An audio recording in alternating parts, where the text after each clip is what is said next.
அகிலமெங்கும் உள்ள தமிழ் நேயர்கள் அனைவருக்கும் பரம்பரை ஜோதிடர் உங்கள் மனோ பாலாஜியின் அன்பான வணக்கம். தனுசு ராசி அன்பர்களுக்கு புதன் ஆதித்ய யோகம். இந்த யோகம் எப்பேற்பட்ட யோகம்? இந்த யோகத்தினால் தனுசு ராசி அன்பர்களுக்கு எந்த மாதிரி பலன்கள் கிடைக்கப் போகுது? இந்த பலன்கள் நம்மளுடைய வாழ்க்கையில் எப்பேற்பட்ட ஒரு மாற்றத்தை கொடுக்க போகுது அப்படிங்கிறத பற்றி தாங்க இந்த பதிவில் இப்போ நம்ம பார்க்க போகிறோம். ஃபஸ்ட் டைம் பார்க்குறவங்களா இருந்தீங்கன்னா சப்ஸ்கிரைப் பண்ணி பெல் பட்டன் அழுத்தி ஆல் ஆப்ஷன் கொடுங்க. தனுசு ராசி அன்பர்கள் காலபுருஷ தத்துவத்தில் 9ஆவதாக வரக்கூடிய ராசி தனுசு ராசி. இந்த தனுசு மண்டலங்கிறதுங்க அக்னி தத்துவ ராசி. இந்த ராசியில் பிறந்தவங்க எப்போவுமே எல்லா விஷயத்துலையும் கரெக்டாக இருப்பீங்க.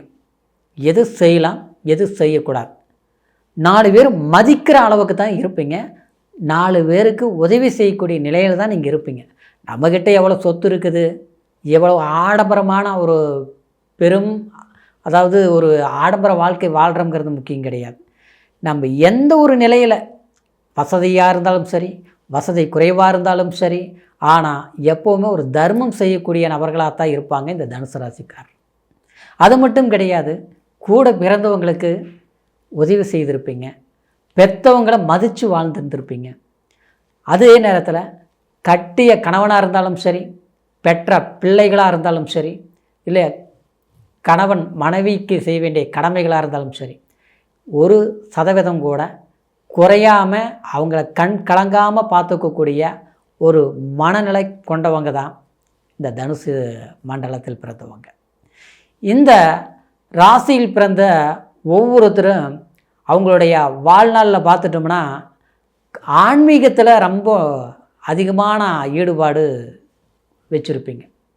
கோயிலுக்கு போகிறது, சாமி கும்பிடுறது, சாமி கும்பிட்டது மட்டும் இல்லாமல் அதன் பிரகாரம் நேர்மையாக நடந்துக்கிறது. இதில் கோயில் கும்பாபிஷேகம் பண்ணுறது, முன்னோர்கள் பார்த்தீங்கன்னு வச்சுக்குவே, அந்த ஊரில் பார்த்தோம்னா அவங்க சமூகத்தில் ஒரு பெரிய பொசிஷனில் இருந்திருப்பாங்க. என் தாத்தா இருந்தாருங்க, இல்லை என் அப்பா இருந்தாருங்க, இல்லை என் சித்தப்பா இருந்தார், பெரியப்பா இருந்தார், இப்படி ஏதாவது ஒரு வழியில் பார்த்தோம்னா ஒரு சமூகத்தில் ஒரு பெரிய அளவில் இருக்கக்கூடிய குடும்பத்தில் தான் இந்த தனுசு ராசிக்காரர் பிறந்திருப்பாங்க. அது மட்டும் இல்லை, இந்த தனுசு ராசிக்காரர் அப்படியே இருப்பாங்க சிலர். இப்படி எல்லா விதத்திலும் இருந்தாலும் அயராத பாடுபடக்கூடிய நபர்கள், வெளியூர், வெளி பிரயாணம், அயல்நாடு, தூரதேச பிரயாணம், இது எல்லாமே செய்யக்கூடியவங்க தான் தனுசு ராசிக்காரர். இப்பேற்பட்ட உங்களுக்கு எல்லாமே பட்டிருந்தாலும் சொல்லும்படி வளர்ச்சி அடைஞ்சிருக்காது. நீங்கள் மற்றவங்களை உருவாக்கியிருப்பீங்க, ஆனால் நீங்கள் உருவாகியிருக்க மாட்டீங்க. மற்றவங்களும் உங்களால் வாழ்ந்தவங்க பெரும் சாதனையாளராகவும் பெரிய ஒரு உயர்வான நிலையில் இருக்கிறாங்க அப்படின்னு அடையாளப்படுத்தி சொல்கிற அளவுக்கு சில நபர்களை நீங்கள் கண்டிப்பாக உருவாக்கியிருப்பீங்க. ஆனால் நீங்கள் எப்படி இருக்கிறீங்கன்னா செவுத்தில் சாட்சி ஏனிமார் தான். அவங்கள நான் ஏற்றுனேன், இவங்களை நல்லா தூக்கி விட்டு இவங்க என்னால் தான் வாழ்ந்துட்டு இருக்கிறாங்க அப்படின்னு வேணால் நம்ம சொல்லாமே தவிர, ஆனால் நாம் எப்படி இருக்கிறோம்னா நம்ம அதே பொசிஷனில் தான் இன்றைக்கி வரைக்கும் இருக்கிறோம். ஆனால் இருந்தாலும் அடுத்தவங்கக்கிட்ட எதிர்பார்த்து நான் வாழ மாட்டோம் தனுசு ராசிக்காரர். இதுதான் உண்மை ஆச்சுங்களா. இவங்க கொடுப்பாங்க, இந்த சொந்த பந்தம் நம்மளை காப்பாற்றும், இல்லை நம்ம கூட பிறந்த பிறப்ப அன்றைக்கி அவ்வளோ செஞ்சுருக்குறோம், ஆனால் இன்றைக்கி எப்படி நம்மளை காப்பாற்றி விட்டுருவாங்க அப்படின்னு நம்பிக்கை வைக்கக்கூடியவங்களும் கிடையாது இந்த தனுசு ராசிக்காரர். ஆனால் இந்த மாதிரி நிலவரத்துலேயே போயிட்டு இருந்தாலும் உங்களுடைய வாழ்க்கையில் அனைத்து கஷ்டங்கள் துன்பங்களும் பட்டிருந்தாலும் தன்னம்பிக்கை மட்டும் விடாமல் வச்சுருப்பீங்க. ஆனால் இந்த சமீப காலமாக பார்த்தோம்னா ரொம்ப போராட்டம் தான். எத்தனையோ கஷ்டங்களை சந்திச்சிட்டிங்க. ஓப்பனாக சொல்ல போனால் அதாவது கடன் வாங்கி வட்டி கட்ட வேண்டிய சூழ்நிலை, அடுத்தவங்ககிட்ட பணத்தை கொடுத்துட்டு இன்றைக்கி நாம் பணம் இல்லாமல் கடன் வாங்க வேண்டிய சூழ்நிலை. இன்னும் சொல்ல போனோம்னா ஒரு அடுத்தவங்களுக்கு நம்ம அதை கஷ்டமான போய் என்ன ஓடி போய் உதவி செஞ்சோம், ஆனால் இன்றைக்கி நம்ம குடும்பத்தில் தேவையானதை செய்கிறதுக்கு முடியலைங்கிற ஒரு சூழ்நிலை. நம்ம பணம் இருக்குது, வெளியில் இருக்குது, கொடுத்த பணம் கை சேரல, ஆனால் நாம் வாங்கின பக்கம் பதில் சொல்ல முடியல. இந்த மாதிரி ஒரு இக்கட்டான சூழ்நிலைகள் எல்லாமே சந்திச்சுட்டு இருந்தீங்க.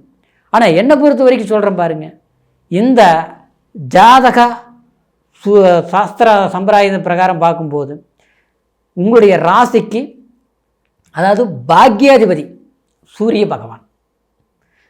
காலபுருஷ தத்துவத்தில் 9ஆம் அதிபதி தான் உங்களுடைய ராசி. ஆனால் உங்களுக்கு பாக்யாதிபதி சூரியன்.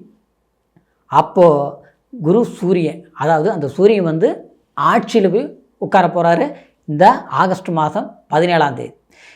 அது செப்டம்பர் 16ஆம் தேதி வரைக்கும் இந்த பாக்கியஸ்தானத்தில் இருக்கக்கூடியது உங்களுக்கு திடீர்னு எதிர்பாராத லாபம், முன்னேற்றம், செல்வாக்கு, பிறரை எதிர்பார்த்து வாழ வேண்டிய அவசியங்களும் என்றைக்கும் உங்களுக்கு வராது. அதை விட பல பேருக்கு நல்லது செய்யக்கூடிய ஒரு பொசிஷனில் நீங்கள் உட்கார போகிறீங்க. திடீர் அதிர்ஷ்டம் நீங்கள் அடைய போகிறீங்க. அதே நேரத்தில் உங்களுக்கு 10ஆம் அதிபதி பாக்கியஸ்தானத்துக்கு போகுதுங்க. அதாவது ஆகஸ்ட் மாதம் 30ஆம் தேதி. இந்த ஆதித்ய யோகத்தில் பார்த்துட்டோம்னா 30லிருந்து ஆகஸ்ட் 30லிருந்து 15ஆம் தேதி வரைக்கும் எடுத்த காரியம் ஜெயம் ஆகும். கனவுகள், கற்பனைகள், எதிர்பாராத அளவுக்கு நம்மளுடைய மனசில் என்னென்ன எண்ணங்கள் இருந்ததோ சரிங்களா, கனவு நினைவாகும். நிஜங்கள்ங்கிறது நிகழ்த்தி காட்டுவீங்க. அது மட்டும் இல்லை, புது விதமான வாய்ப்புகள் உங்களை தேடி வரும். வண்டி வாகனம், ஆடம்பரம் சம்மந்தப்பட்ட விஷயங்களை கண்டிப்பாக செய்து முடிக்கக்கூடிய சந்தர்ப்பங்கள் உண்டாகும். எனக்கு இருக்கிற பிரச்சனையை கிளியர் பண்ணால் போதுங்க, எனக்கு பெரிய அளவில் எதுவும் நான் எதிர்பார்க்கல அப்படின்னு நீங்கள் நினைப்பீங்க.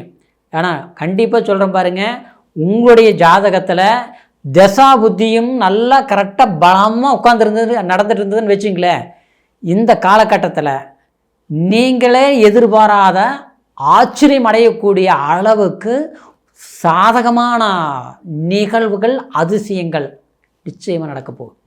மாற்று கருத்தே கிடையாது. ஆனால் இந்த மாதிரி யோகம் அமையாது எல்லா காலகட்டத்திலையும்.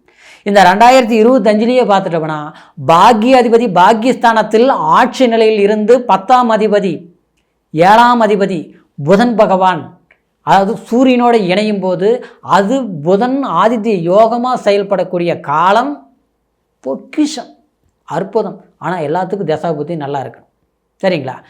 அதாவது இது வந்து அற்புதமான ஒரு காலகட்டம் தான்.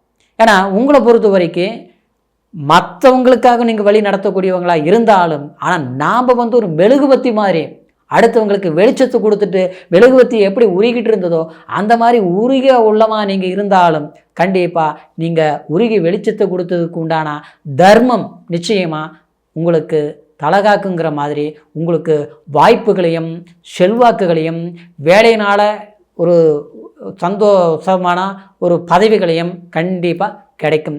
குடும்ப வாழ்க்கையில் சிலர்லாம் பார்த்தோம்னா சங்கடங்கள், சலிப்புகள் ஏற்பட்டு மன மகிழ்ச்சி இல்லாமல் இருந்து பிரிஞ்சு இருக்கக்கூடியவங்க சேர்ந்து வாழுவீங்க. வாழ்க்கை திருமணம் ஆகாதவங்களுக்கு திருமண பந்தத்தை ஏற்படுத்தக்கூடிய ஒரு திருமண யோகத்தை நிச்சயமாக உண்டாக்கும் சரிங்களா. கல்வி பயிலக்கூடிய மாணவியார்களுக்கு கண்டிப்பாக கல்வினால் ஆதாயம் அடைவீங்க. பிடிச்ச காலேஜ் அமைகிறது. கல்வியில் மந்தமாக இருந்ததுன்னா அந்த படிப்பில் இன்னும் கொஞ்சம் கவனத்தை செலுத்துறது, அதனால் வந்து நல்ல மதிப்பெண்கள் வாங்கிறது, எதிர்பார்க்கக்கூடிய காலேஜ் கிடைக்கிறது சரிங்களா. இந்த மாதிரி வாய்ப்புகள் எல்லாம் அமையும். மெடிக்கல் சம்மந்தப்பட்ட ரீதியில் படிச்சுன்னு எதிர்பார்க்குறவங்களுக்கு அந்த மாதிரி வாய்ப்புகள் கண்டிப்பாக இந்த காலகட்டத்தில் கிடைக்கும். என்ன சொல்கிறேன்னா, அதுக்கு தசா புத்தி நல்லா இருக்கணும். சொன்னது கோச்சார பலன்கிறதுனால உங்களுடைய பிறப்பு ஜனன ஜாதகத்தை ஒரு முறை பார்த்துக்குங்க சரிங்களா. ஏன்னா ஜனன ஜாதகம்தான் லக்னம் என்ன, நடக்கக்கூடிய தசா புத்தி என்ன, அந்த தசா புத்தி நம்மளுக்கு எத்தனாவது பாவகாதிபதி அப்படிங்கிறது. ஆனால் அது சாதகாதிபதி திசையா பாதகாதிபதி திசையாங்கிறது அந்த திசை நடக்கிற போது இது பார்த்தா தான் தெரியுங்க ஆச்சுங்களா. அப்போது தசா புத்தி சாதகமாக இருந்ததுன்னா இது உங்களுக்கு பொன்னான காலம், பொற்காலம். அதனால் உங்களுடைய ஜாதகத்தை ஒரு முறை பார்த்துக்குங்க. உங்களுடைய ஜாதகத்தை நம்மக்கிட்ட பார்க்கணும்னு நினச்சிங்கன்னா கீழே இருக்கிற நம்பருக்கு ஃபோன் பண்ணி உங்களுடைய date of birth, time, place மூணையும் தெரியப்படுத்தி முழு பலன்களை தெரிஞ்சுக்கிட்டு உங்களுடைய வாழ்க்கைக்கு தேவையான சில வாய்ப்புகளை தசாபுத்திக்கு தகுந்த மாதிரி முயற்சிகள் செய்யுங்க. அற்புதமான வளர்ச்சி இருக்கும். மீண்டும் அடுத்த பதிவில் சந்திக்கிற வரைக்கும் நன்றி, வணக்கம்.